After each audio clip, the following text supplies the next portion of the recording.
Good afternoon. This presentation is going to be discussing one of the main study designs that we use in clinical research, and it is the well-known clinical trials. I will start by talking about the different types of research that we have. Mainly, we have two types, the qualitative research and the quantitative research. And the objective of the next few slides is to give an overview of the different study designs that we have. So the qualitative research is a type of research which involves interviews and observations rather than measurements and quantification. So in other words, no formal measurement is done under qualitative research, and all what is done is observing and interviewing subjects who will give their opinions and feedback, and eventually conclusions would be made based on these interviews.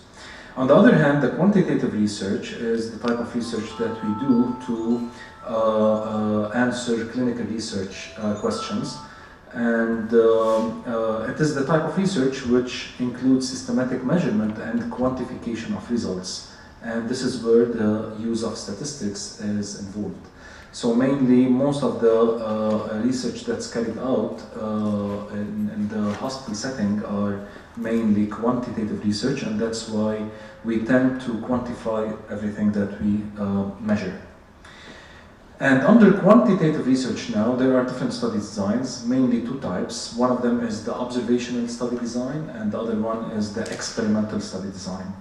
Under observational study designs, we have two types, again, descriptive studies and analytical studies. And under the experimental studies, there's the clinical trials. The observation studies are studies that are characterized by having no intervention or no experimental aspect in it. In other words, the researcher only observes the subjects and what's happening with them and so on and so forth, rather than intervening and affecting the management of these patients or subjects.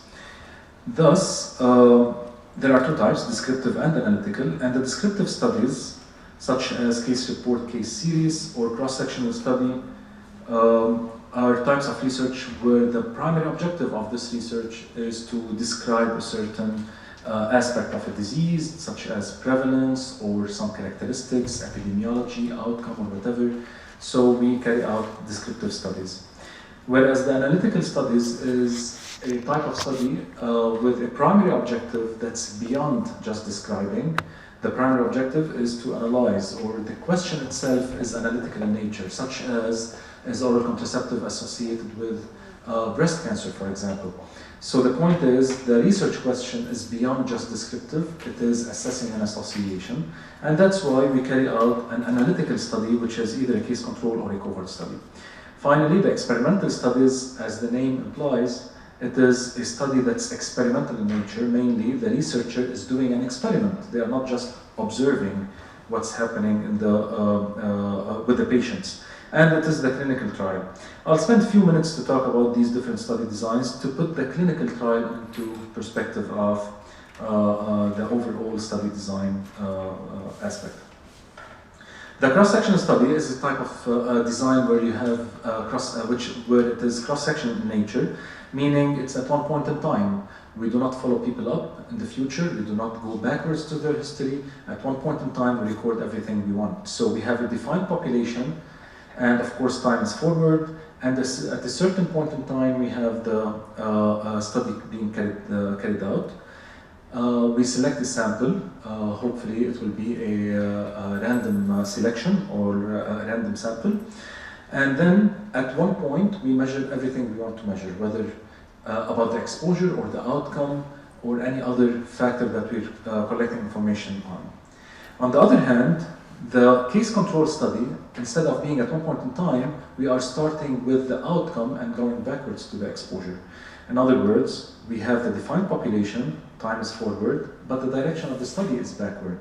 In other words, we select a sample from this population, but this selection is based on the outcome. So we select a group of people who have the disease, a group of people who do not have the disease, or have the outcome and do not have the outcome, and then we assess the exposure in, backwards. In other words, before the occurrence of the outcome, so backwards in time, we see among the cases who was exposed and who was not exposed, and then the controls who was exposed and who was not exposed, and this would be a case control study. And finally, the third one is the cohort study, where we go forward in time, and it is starting with the exposure. So basically, the direction of the study is prospectively, and we take a sample, but the sample is selected based on the exposure status. So we have some people who are exposed, some people who are not exposed, and we follow them up in time to see among those who exposed how many developed the outcome or disease, and among the non-exposed how many developed the outcome or the disease. Now, this is a summary of all the study designs that I just talked about. Cross-section study is the exposure and outcome. We measure them at one point in time. A case control study is a study which starts with the outcome and go back to the exposure. And a cohort study is a study design where we start with the exposure and go forward to the outcome. Now, going to the clinical trials, a clinical trial is exactly the same as the cohort. So you can see now, this is the layout of the clinical trial, which is exactly the same as the cohort study, but the only difference between the cohort and the clinical trial is the aspect of the intervention.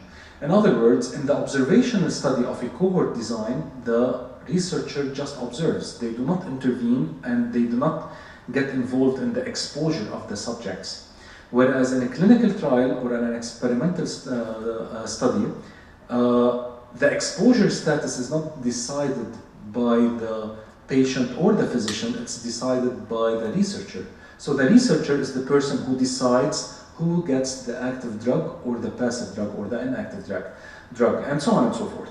So basically, it is up to the researcher to allocate the treatment between the two different groups rather than just observing who is taking what.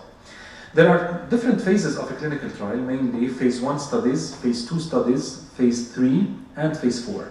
The first phase is a clinical pharmacological study, and I'll talk about it in a second.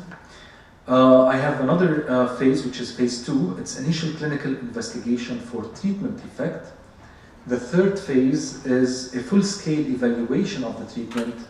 And the fourth phase is the post-marketing surveillance. Let us take first the first phase, which is phase 1, clinical pharmacological studies. It's the earliest types of studies that's carried out in humans. So before the phase 1 clinical trial, there might be a lot of non-human studies that are carried out in the labs or on animals and so on and so forth. But phase 1 clinical trial is the first time it's applied in humans. So mainly the main objective of a phase 1 clinical trial is to look at the safety of this medication, toxic and pharmacological effects of the drug, not efficacy, we're not looking at efficacy here, and to determine the tolerable dose of this drug. Usually it includes a small sample of 20 to 80 individuals, usually healthy volunteers. We do not apply it on patients yet. We have healthy volunteers, and they will be paid for their participation in the study. And the outcome measures include toxicity, dose tolerance, dose frequency, duration of exposure, also certain pharmacokinetics parameters such as absorption, distribution, metabolism, and excretion. Once a drug passes phase 1 clinical trial, it goes to the second phase, which is phase 2, initial clinical investigation safety. It is an initial clinical investigation of the effectiveness and relative safety of the drug at a specific dose, which is increased at the study as the study proceeds to find the optimal dose. A control group is included for comparison purposes. So basically, although it's a phase 2 clinical trial, but again, it is not allocation of the drug to subjects who are that they come to our clinics. Basically, they are volunteers and they are patients, and the numbers range between 100 and 200 patients, and it requires a lot of close monitoring in a hospital setting. The outcome measures are hard outcomes such as death and less hard such as MI events. Some people differentiate between two phases of a phase 2 or two types of a phase 2 clinical trial, phase 2A and phase 2B. The phase 2A assesses the pharmacodynamic effects and study tolerance, and the phase 2B studies therapeutic activity as a function of the dose allocated. The third phase, which is a full-scale evaluation of the treatment, and it is a large-scale randomized controlled trials, and I will talk about each of these items or terms, randomized, controlled, and so on. And basically it is done to assess the efficacy and relative safety, which are often multi-centered, and they are also called confirmatory clinical trials because they are confirming the efficacy of a certain medication. Subjects are patients, and the numbers range from 50 to thousands, and they are selected from hospitals or clinical settings. The objective is to determine the short and long-term risk-benefit ratio, and outcomes are both hard and soft, and investigate type and profile of adverse effects and drug interactions. So all of these are outcomes that are addressed, or questions that are addressed through a phase 3. And when it passes phase 3 testing, it can be licensed for marketing. So that's why most clinical trials that are carried at a large scale are phase 3 clinical trial, because after this clinical trial it will be approved for marketing. The conditions must be as close as possible to normal conditions of use. That's why we do not take volunteers. We randomize patients into the different groups, or we include patients in a clinical setting in phase 3 clinical trial. The last phase, which is phase 4, and it's post-marketing surveillance. In other words, it's carried out after registration of the drug and approval of it, and it's carried out for marketing purposes, or to study different drug formulations, dosages, duration of treatment, and drug interactions. So all of these are different purposes of phase 4 clinical trial. Substantial inquiries about the long-term effects and monitoring of new agents as they come into general use by the public, and subjects are patients in hospital or clinical settings ranging from 50 to thousands as well. Now, most of the clinical trials that you will be involved in, hopefully, in the future will be either phase 3 or phase 4, most likely phase 4 clinical trial. There are different types of clinical trials. Apart from the phases, there are something that we call superiority trial, equivalence trial, or non-inferiority trial. And the different types of the clinical trials are mainly based on what are you trying to answer. Sometimes your question is, or your objective is to prove that a new drug is better than the conventional drug or the already available drug. And that's why it will be called a superiority trial, where you want to prove that the new drug is better. But sometimes you're interested in just showing that the new drug is equivalent to the already existing drug, and that's why it's called equivalence trial, showing bioequivalence, and the objective is to show that A is equivalent to B, or the new is equivalent to the conventional one. And non-inferiority trial, your objective is to show that the new drug is not worse than the old drug. In other words, the objective is to show that the new drug is not worse or not bad. So why would people select different types of clinical trials, such as superiority, equivalence trial, or non-inferiority? Mainly it's because of sample size, because different study designs might require different sample sizes, and based on the sample size and the already available evidence on these drugs, different investigators might select different study designs. One of the main limitations or factors that affect carrying out a clinical trial is the ethical consideration. What do we mean by ethical consideration? Mainly, you're not just observing. As a researcher, you're not just observing, you are carrying out an intervention, an experiment. So you are the one who is deciding who will be exposed to a new drug, or the placebo, or the new drug, or the conventional drug. So it's very important to provide the prior knowledge or prior information or evidence that the new medication that you're testing, and if you notice that as I'm going through the session, most of the times I'm talking about medications and treatments and drugs and so on. And this is because you cannot carry out a clinical trial for the ethical purposes on something that you might think, or you might have doubts that it will be harmful. So most of the times drugs are the main objective of carrying out the clinical trial.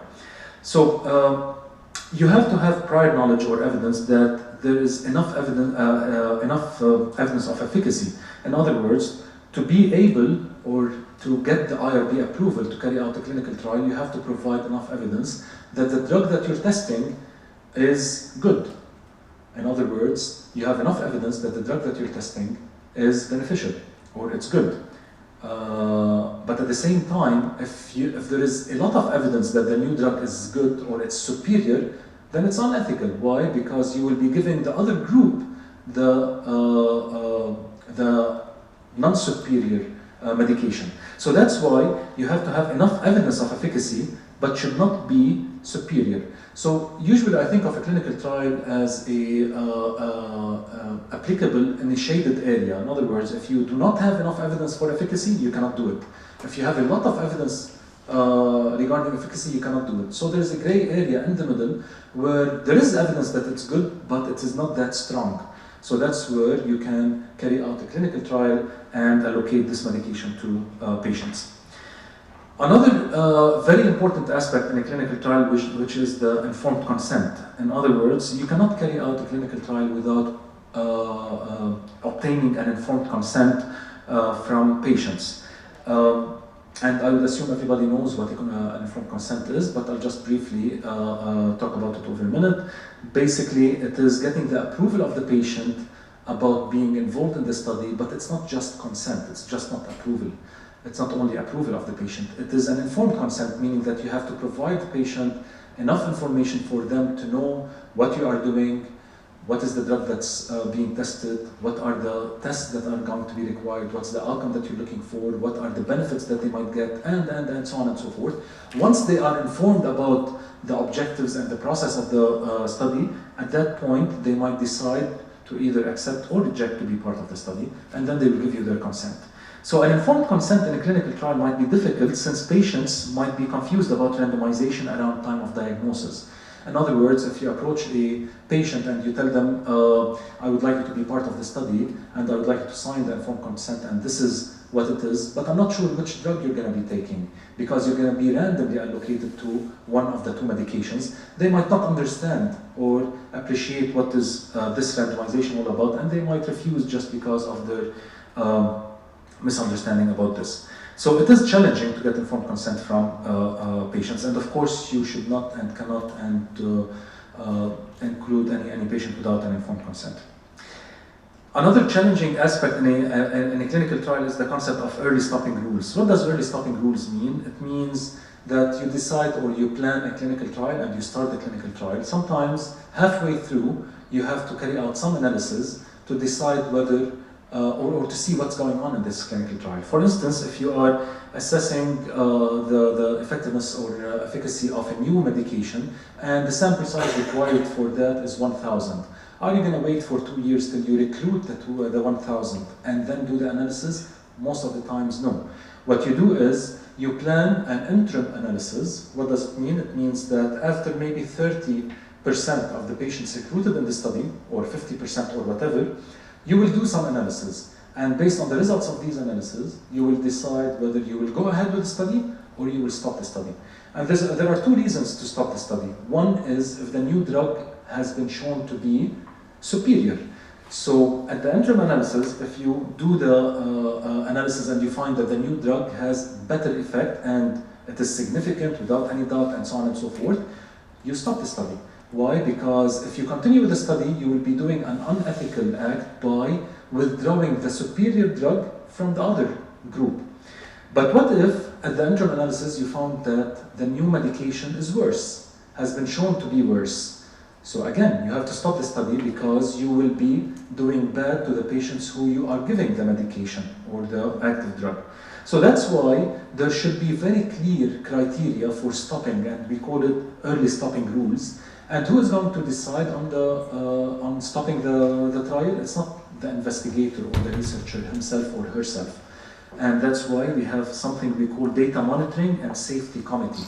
In other words, there will be independent group of people, researchers, who will review the data, analyze the data, decide on whether it should be continued or not, and so on and so forth.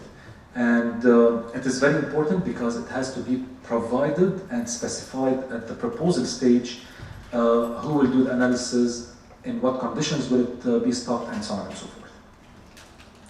Selection of the subjects, the characteristics of the study population, such as eligibility, inclusion, and exclusion, should be clearly stated before the start of the trial. And this is very important because with these inclusion and exclusion criteria, it will define the external population that you will be talking about.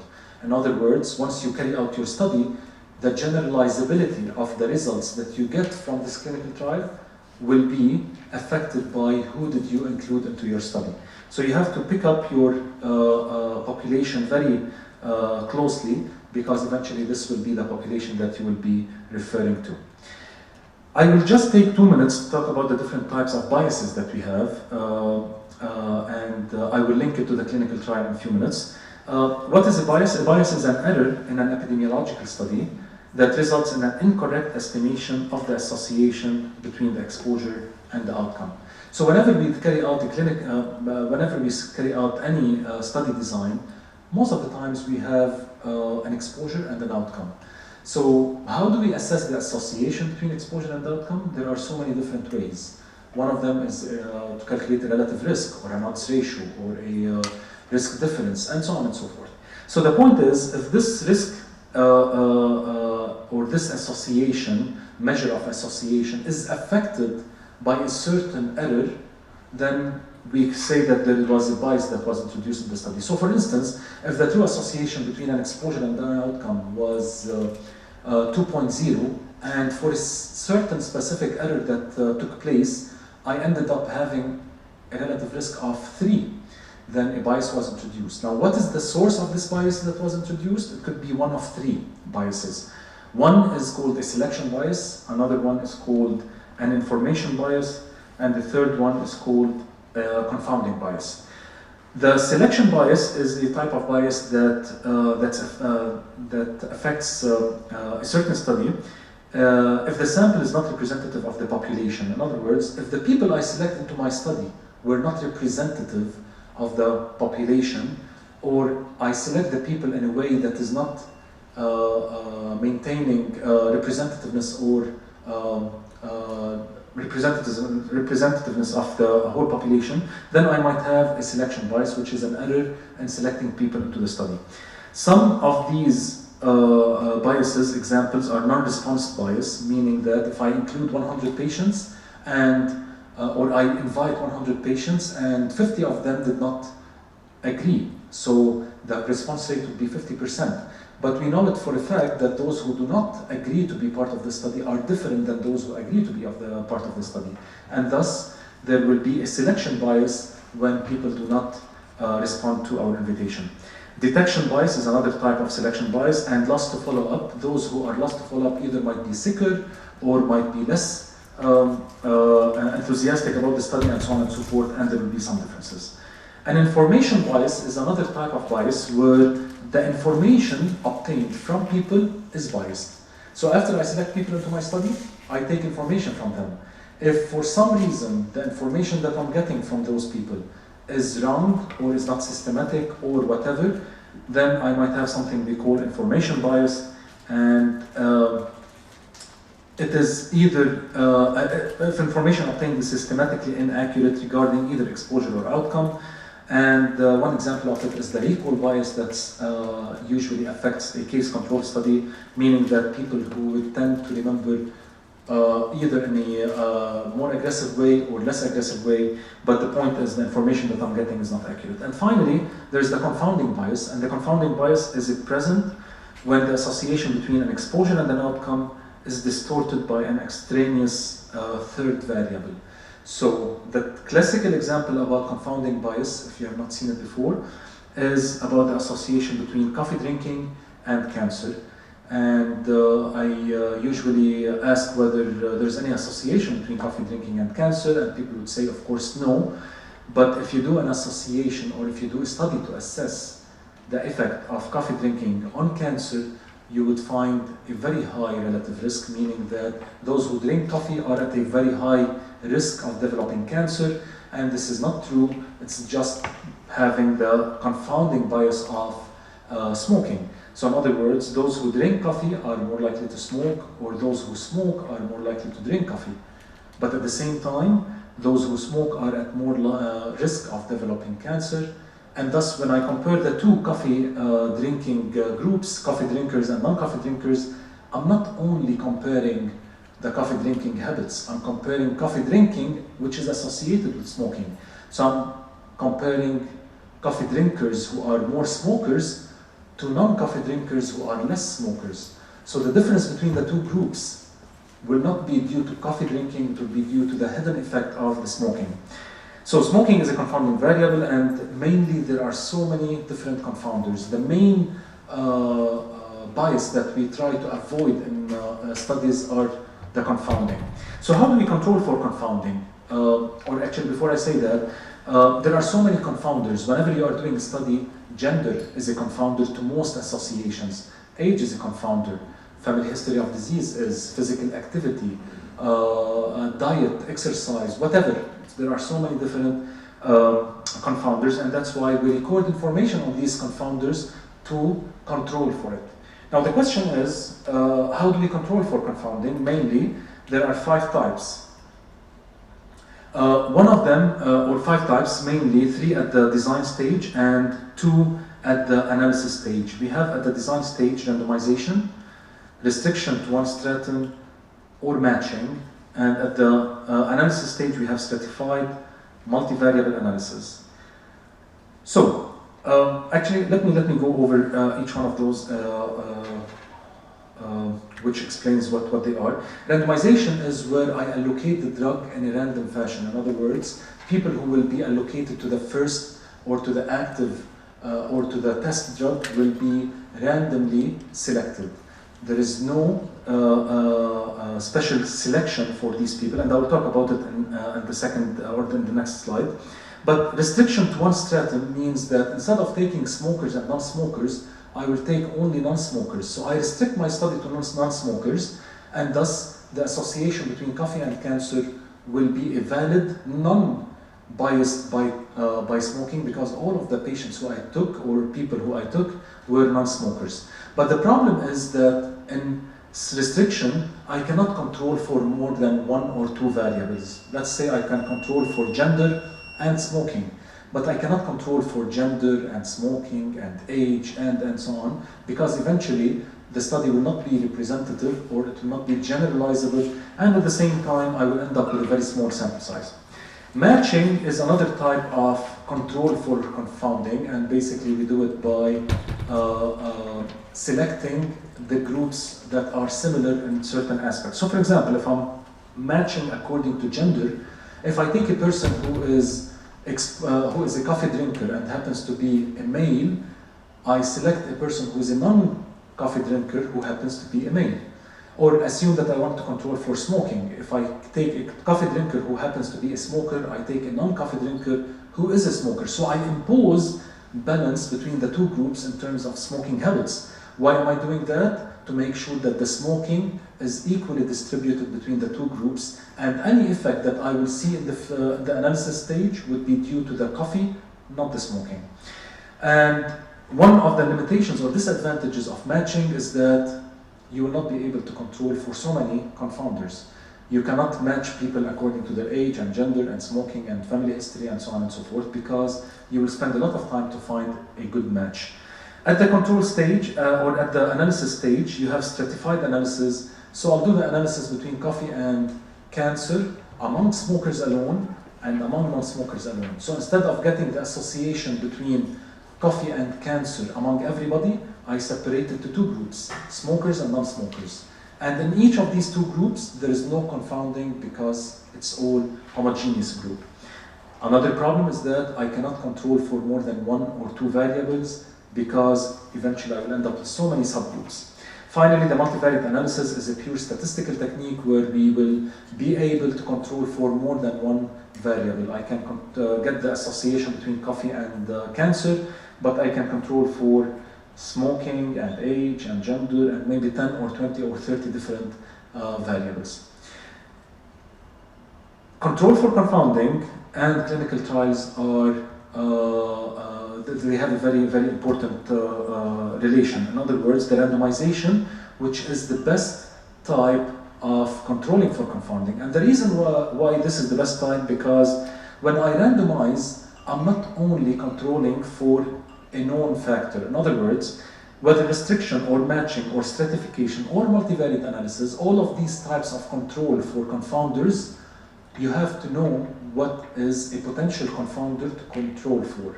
So I know that smoking is a confounder, I can address it in one of these four. And randomization, it's a method for controlling for confounding that I do not know about. So in other words, there might be a confounding variable that I do not know about, but the fact that I randomize the two groups for the medication, I most of the times guarantee that I resolve the confounding effect of known and unknown confounders. So what is randomization? It's to assure equal distribution of confounders. So basically, I'm creating two groups who are similar in their confounding profile or factors or other characteristics profiles. Each subject will have the same probability of taking the intervention. In other words, if I have 100 people and I want to randomize these people into drug A or drug B, I'm not going to take the sicker to give them drug A and the healthier to drug B, or I'm not going to give the older drug A and the younger drug B.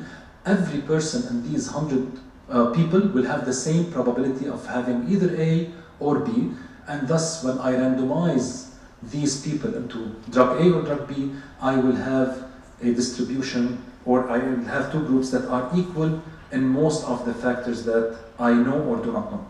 It could be done by hand or by a computer. Of course, now a lot of programs, or even on the internet, you can just Google a randomization website where you can specify the number of people you want to randomize, and they will randomly allocate the medication.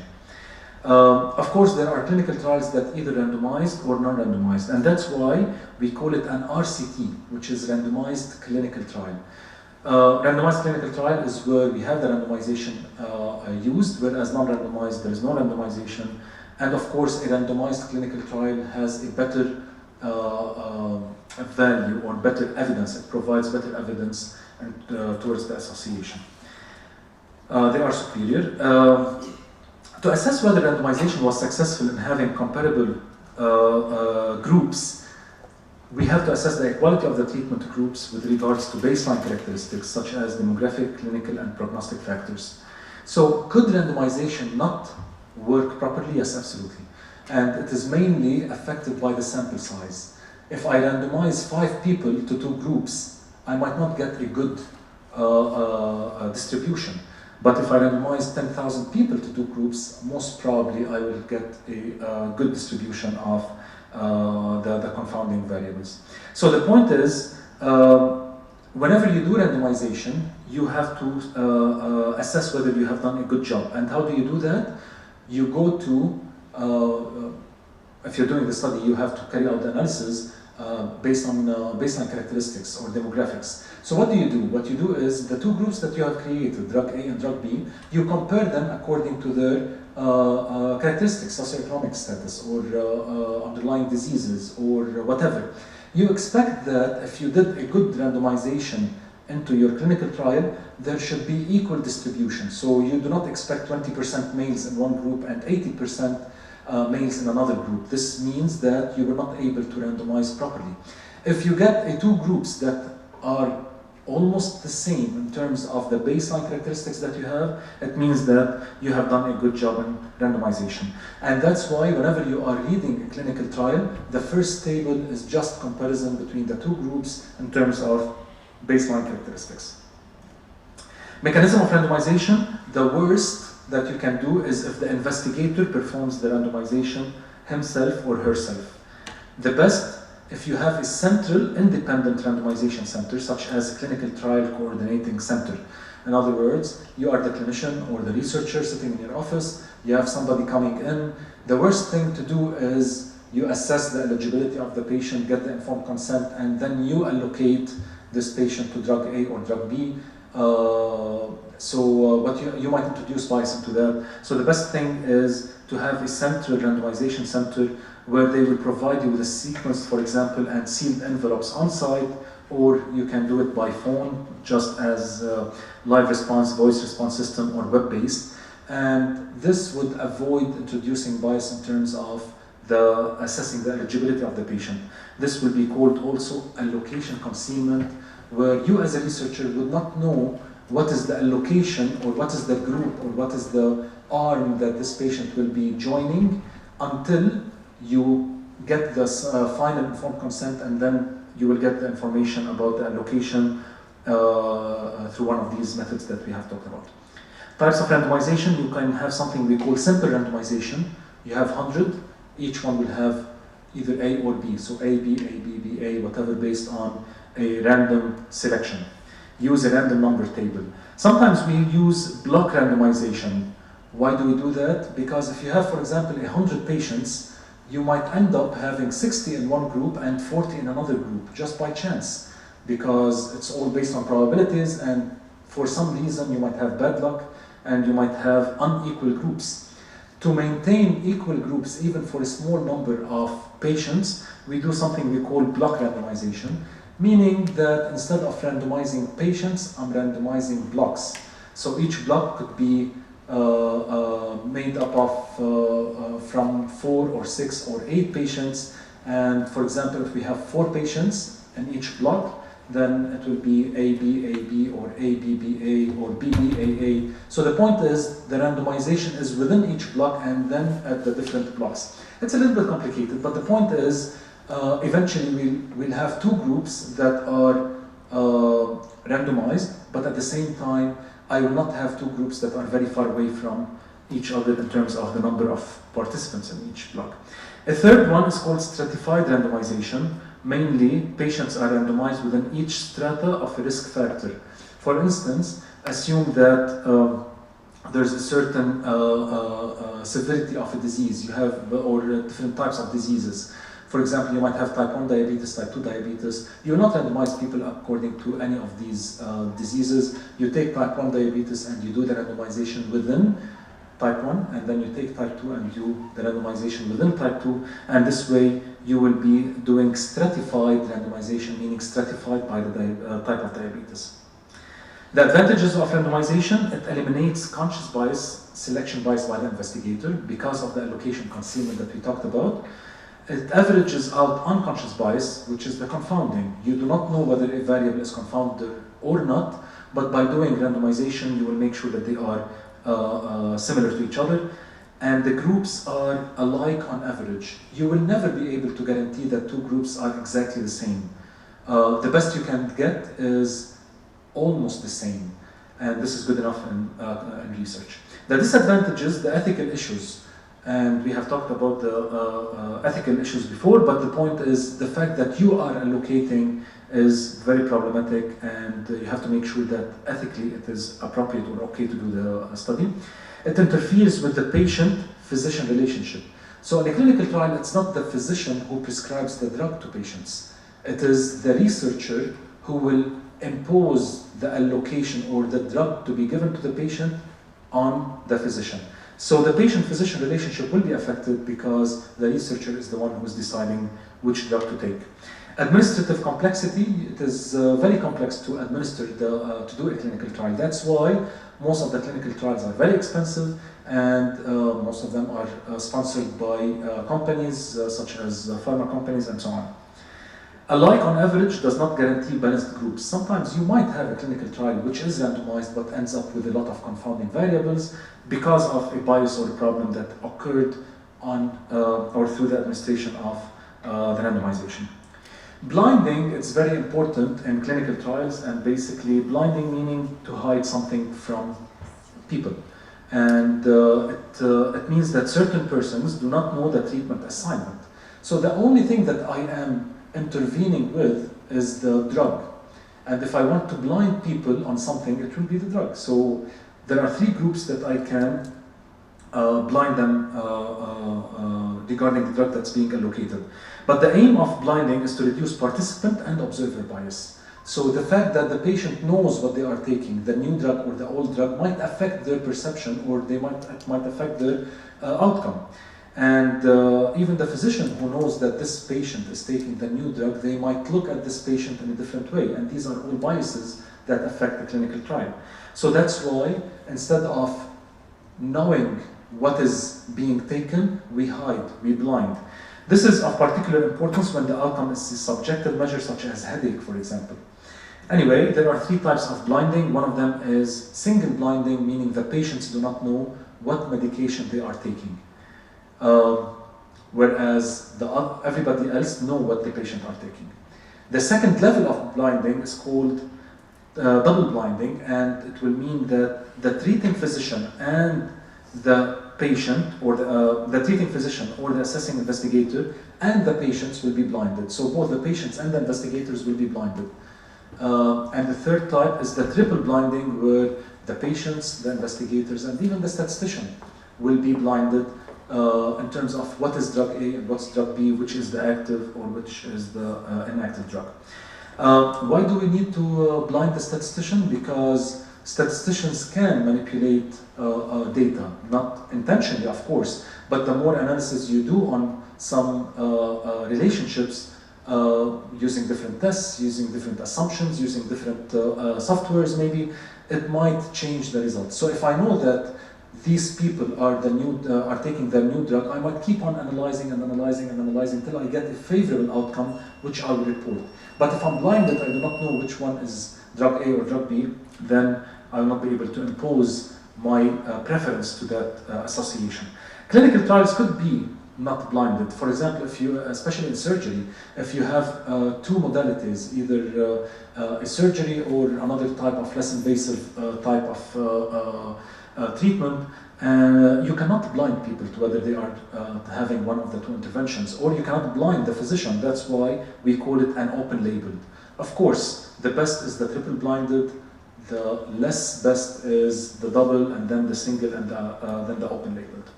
Comparison group, we call it RCT, randomized controlled randomized clinical trial or randomized controlled trial. Why do we call it controlled? Because most of the times we compare the intervention to a control group. So we do not have a one arm. It doesn't mean that I'll give the medication to a group of people and I will just watch what's happening. Although it might happen, and it will be called an uncontrolled clinical trial. But the controlled clinical trial, it will have the new medication, which will be compared to a standard therapy or to a placebo, and I assume everybody knows what placebo is. And finally, at the analysis stage, a clinical trial, there are two types of analyses that we can carry out. Let me give you this example. Assume that I'm testing a new drug A and an old drug B on relief of headache, and I take 100 people in each of the two groups. Assume in the drug A group, in the 100 people, 5 patients did not take any medication. So although you gave the medication to 100 people, but 5 did not take the medication. They did not there was non-compliance. Whereas 2 patients, you gave them drug A, but for some reason they switched to drug B. Okay, so they took the other medication. For the drug B group, which is 100 patients, 3 patients did not take any medication, and 3 patients took drug A. So there are 2 types of analysis that you can do. One of them is taking everybody who actively or eventually took the medication. For instance, in drug A, although I started with 100, but 5 did not take the medication, so I go down to 95. And 2 took drug B, so I went down to 93. But from the other group, 3 patients took the medication, 3 patients took medication A, so it went up to 96. So those 100 patients who were originally allocated to drug A will not be kept in drug A because not all of them took the drug. I will take only those who I know that they took drug A, and the same thing for drug B. There are 2 types of analyses that I can do. Something that we call efficacy, and the other one is effectiveness. What does efficacy mean? It means that I just want to see the efficacy of the drug itself. So I take only those who actually took the drug. And that's why I have, instead of 100 and 100, 96 who took drug A and another 96 who took drug B. And I'll give you the definition in a minute. But the effectiveness is where I keep them as they are. So those 100 patients include those who did not take the medication A and those who took medication B. So I don't care, as long as I allocated them to a specific drug group, then they will stay there. And it's called intent to treat analysis. In other words, the efficacy, it's assessing the potential effect of the treatment, whether treatment can have an effect on an outcome or not. And that's why I have to take only those who took the treatment. And compare subjects according to the treatment actually received, and thus I exclude subjects who complied poorly, switched over to the other drug, or withdrew from the study. Whereas the effectiveness is the actual effect of treatment in the real world. In the real world, I have people who comply poorly or change treatment and so on and so forth. So I do not care what they do, as long as I'm using this intervention, I want to see if I give this drug to 100 people, what happens. I just want to see the global picture. And this is called intent to treat analysis, meaning you analyze your data based on your intention at the beginning, meaning that you allocated 100 and 100 rather than following people up to see who took what. Finally, in the analysis, it's like any other study design where I have 2x2 table, and this is a 2x2 table which is a summary for any study design, whether you're doing a cross-sectional study or a case-controlled study or a cohort study or even a clinical trial. Mainly, I have this exposure is the first arm of intervention. This is the placebo, for example, and these are the disease. So let us take an example. This is a paper published in 2010 in Lancet Oncology about the effect of tamoxifen and radiotherapy in women with locally excised ductal carcinoma in situ. And these are the results from this clinical trial. It is to assess the effect of tamoxifen in women with locally excised ductal carcinoma. And they allocated 794 patients to tamoxifen, and the placebo group was 782. And what they found that after following people up, the patients, after they followed up for the patients for some time, they found out of the 794, they had 151 patients who developed new breast cancer, whereas 782, they had 204. To assess the association between two variables, I get the probability of having a new breast event among the tamoxifen group, and it will be 151 over 794, meaning 19%. And the same thing among the placebo, 204 over 782, and it will be 26.1%. And if you know what a relative risk is a measurement that I divide the two risks in the two groups over each other. And if the two risks of the two groups are equal to each other, so assume that it was 19 and 19, the relative risk will be 1, meaning there is no association. So whether the person takes tamoxifen or placebo, they have the same chance of having a new breast event. Whereas, if it is different than 1, it means either it increases the risk or decreases the risk. In this case, the risk of outcome in the intervention was less than that in the placebo, and that's why the relative risk was less than 1, 0.73, meaning that those who are taking tamoxifen are at 0.73 times the chances or the risk of having new breast events as compared to those who are taking the placebo. The advantages of clinical trial mainly reduced biases, selection, information, and confounding. So it is a preferred study design because it addresses most of the problems that we face in other study designs. Whereas the disadvantages may be impractical or unethical. So as we talked earlier, it might not be practical to carry out a clinical trial for ethical reasons or for practical reasons. Expensive, because most of the times you might need to provide or compensation, to give compensation to patients to be part of the clinical trial, and you have to follow people up, you have to monitor them on a regular basis, and so on. That's why it costs a lot of money.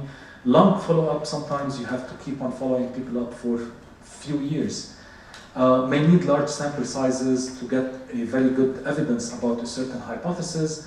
You might need to get large sample sizes, which again have implications on the cost.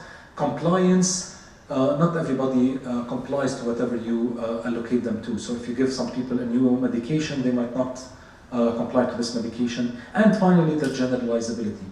Most of the times, clinical trials are carried out in a closed setting. In other words, you make sure that you do not take very young children or very elderly, or people with different diseases, or pregnant women, or vulnerable group. You try to avoid taking people into a clinical trial or including people who are vulnerable in a clinical trial. And thus, when you carry out the study, you will end up not being able to generalize the results of your clinical trial to everybody. So it will be generalizable to the specific population that you included, that I talked about earlier, and you can extrapolate it to other groups, but this is a limitation. Hierarchy of study designs. The best thing is the systematic review and meta-analysis, and of course, if you do not know what systematic review or meta-analysis is, it is a study design where instead of studying people, I'm studying studies. In other words, I might have a question in mind where there are 5 different clinical trials, and each one gives a different estimate or a different conclusion or a different relative risk, and so on and so forth. So what do I do? Which one do I pick to take and consider for my practice? What I do, I might not be able to pick up one, so that's why people might come and take these 5 studies, put them together, do a study on them, and eventually come up with one conclusion that's called a systematic review / meta-analysis, and it will be the best evidence. Now, the less best evidence would be the RCT, randomized, controlled, double-blinded studies, and then you have the cohort, you have the case control, and then you have the different other things that you might do as research. And this will be the end of my presentation. If you have any questions, I'll be happy to answer.